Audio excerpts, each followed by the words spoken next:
যে ঈশ্বর একটা মণ্ডলী দেয়, একটা দর্শন রাখে ঈশ্বর যে সুসমাচার প্রচার করে।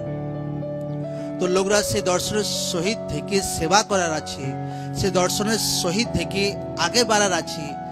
লোকরা এখনো মেন বিষয়গুলো বুঝতে পারে না। লোকরা ভাবে প্রার্থনায় আসি, উপবাস করেছি, ঈশ্বর আমাকে প্যারালাইস থেকে সুস্থ করেছে, ক্যান্সার থেকে সুস্থ করেছে, ব্যাস। এটা খুব একটা বড় বিষয় নয়। বড় বিষয় হচ্ছে আপনাকে এই দর্শনের সহিত ঈশ্বর যে টার্গেট রেখেছে মণ্ডলীতে, সেই মণ্ডলীর সহিত আপনাকে সাথ দিতে হবে। সেটা হচ্ছে মেন বিষয়। কারণ ঈশ্বর একটা মণ্ডলী দেয়, একটা জীবিত মণ্ডলী, আর লোকদেরকে সেই মণ্ডলীর সাথে সাথ দেওয়া দরকার আছে।